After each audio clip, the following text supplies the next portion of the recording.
Sundarpur was a very quiet village. It rested by a gentle flowing river. The river whispered secrets to the smooth stones on its banks. Small houses with tiled roofs dotted the landscape, painted in cheerful colors like yellow and blue. Green fields of rice and mustard stretched as far as the eye could see, swaying gently in the warm breeze. The air was often filled with the sweet scent of flowers and the distant moo of a cow. Life in Sundarpur was slow and happy. Children played freely in the dusty lanes, their laughter echoing through the peaceful afternoons. Mango groves and tamarind trees offered shade from the sun. Chintu was a small boy. He lived in one of these houses with his grandmother. His grandmother was old, with kind eyes and a smile that crinkled the corners of her face. She knew many stories of kings and queens, of talking animals and magical forests. Chintu loved to listen to her tales, especially in the evenings when the crickets began their song. Chintu was a lively boy, always curious, always exploring. He knew every nook and cranny of Sundarpur, from the banyan tree by the temple to the shallow parts of the river where tiny fish darted. Behind their little house stood a magnificent mango tree. It was very old and very tall, its branches spreading wide like welcoming arms. This tree was Chintu's special friend.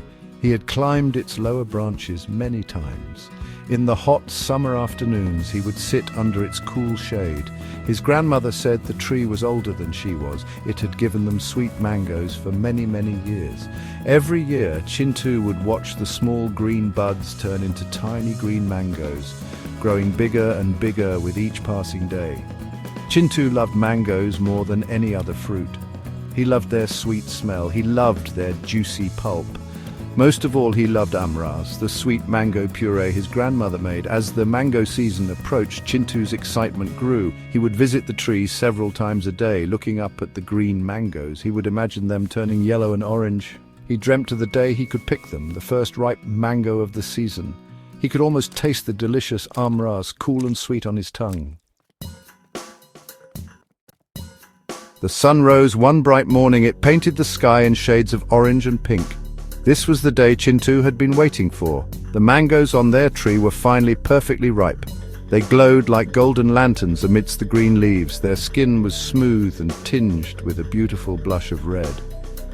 The air around the tree was heavy with their sweet, intoxicating fragrance. Chintu had planned to wake up early, even before the birds, to pick the best ones. His grandmother had promised to make a big bowl of amras for him that very day. Chintu jumped out of his small bed. His heart was full of joy. He quickly washed his face and ran outside, a small basket in his hand. He reached the mango tree, his eyes wide with anticipation. But then he stopped. He blinked. He rubbed his eyes. The tree was almost bare. All the ripe, juicy mangoes, the ones he had watched so carefully, were gone. Only a few small, unripe ones remained, hidden among the leaves. The branches that had been heavy with golden fruit just the day before now looked strangely empty. Chintu could not believe his eyes. Where had all the mangoes gone? Had he dreamt they were ripe? No, he was sure they were there yesterday. He felt a lump in his throat. His grandmother came out, hearing his small gasp. She too looked at the tree, her brow furrowed in surprise. "Oh my," she said softly. "It seems we have had some visitors in the night." Chintu felt a wave of disappointment, quickly followed by a strong sense of determination. He would find out who took their precious mangoes. "I will find them, Daddy," Chintu declared, his small fists clenched. "I will find out who took our mangoes." His grandmother smiled gently at his serious face. "Be careful, Chintu," she advised. Chintu nodded. He called out, "Moti! Moti, come here!" His small brown dog, Moti, came running, wagging his tail excitedly. Moti was Chintu's loyal companion. Chintu patted Moti's head. "We have a mystery to solve, Moti," he said. "We need to find the mango thieves." Moti barked, as if understanding the importance of their mission. Chintu and Moti began their investigation right away. First, they searched all around their own house and garden. Chintu looked under bushes. He peered behind the water pots. Moti sniffed the ground with great concentration, his nose twitching. But there were no mangoes, not even a single peel or seed. It was as if the mangoes had vanished into thin air. Chintu then went to his neighbor, Mrs. Sharma's house. "Mrs. Sharma, did you see anyone near our mango tree last night?" he asked. Mrs. Sharma shook her head. No, child, I saw nothing unusual. Their search continued through the winding lanes of Sundarpur. Chintu asked the other children playing near the village, "Well, did you see anyone carrying lots of mangoes?" he inquired.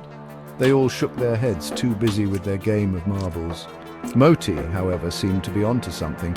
He kept sniffing a particular patch of dust near the edge of the village. He whined softly and looked up at Chintu, then started trotting towards the path that led away from the houses. This path went towards the small, dense forest that bordered Sundarpur. Chintu felt a little nervous about going into the forest alone, but Moti seemed confident. He followed his furry friend, his heart thumping a little faster. The forest was cool and shady. Sunlight filtered through the thick canopy of leaves, creating dancing patterns on the ground.